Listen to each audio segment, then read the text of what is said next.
Breaking news mga kabayan, China multiple launch rocket system tinarget ang katubigan malapit sa Taiwan.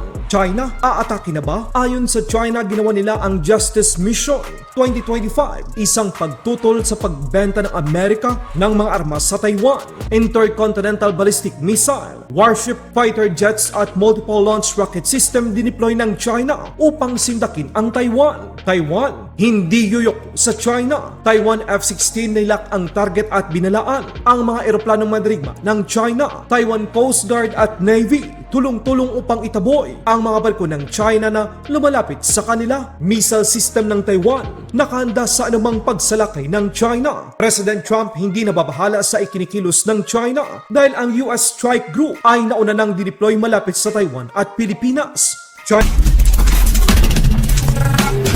China, ipinakita ang kanilang galit matapos aprobahan ng Amerika ang napakaraming mga armas para sa Taiwan na umaabot sa 11.1 billion US dollar. Nito ay ika-30 ng Disyembre taong kasalukuyan. Naglunsad ang China ng tinatawag nilang Justice Mission 2025. Ipinakita ng China ang ilan sa kanilang mga military assets bilang bahagi ng kanilang planong gagawing puwersahang pagsakop sa Taiwan. Nag-deploy ang China ng mga ballistic missile, multiple launch rocket system, fighter jets at mga barkong pandigma sa palibot ng Taiwan. Isa sa mga kumuha ng atensyon ng publiko ay ang paglunsad ng mga multiple launch rocket system ng China sa katubigang malapit sa Taiwan. Isang provokasyon na dapat iwasan ng China dahil kapag nagkataon at may nadamay o may nasawi sa kanilang irresponsableng military drill, ito ang posibleng pagsimulan na magkaroon ng digmaan sa rehiyon.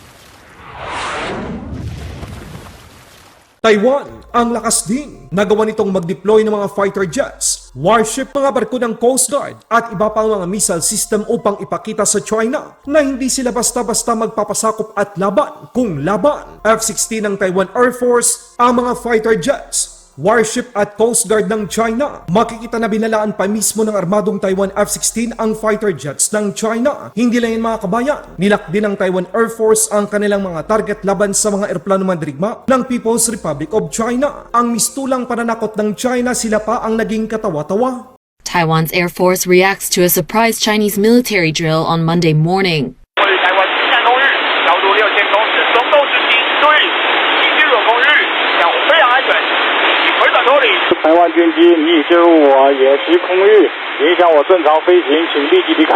Taiwan Coast Guard, hindi rin nagpatinag kahit mas maliit ito sa China Coast Guard. Nakakabilib ang katapangan at paninindigan ng Taiwan na kaya nilang sabayan at hadlangan ang panghimasok ng China sa kanilang mga bakuran.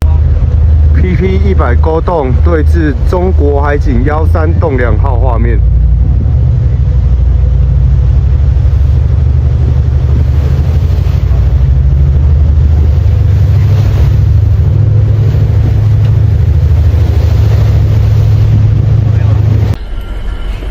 中国海警13栋6，中国海警13栋6，这里是中华民国海巡署132广播，我方已多次警告你未前方亮光为13栋6，你的行动已影响我国海域秩序及安全，请立即转向，尽速离开我方水域，否则我船将依法采取必要行动。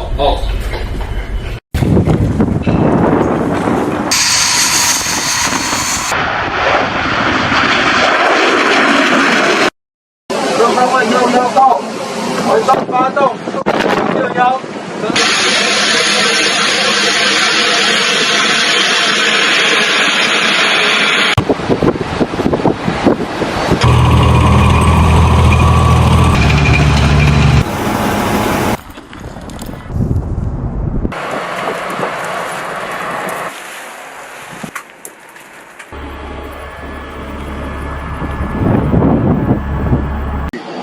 《中华民国领海及临街区法》。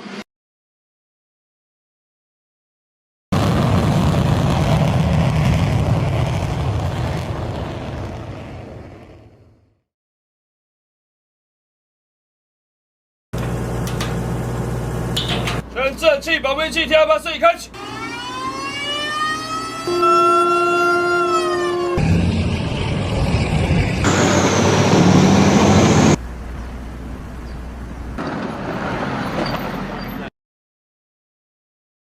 科技公司。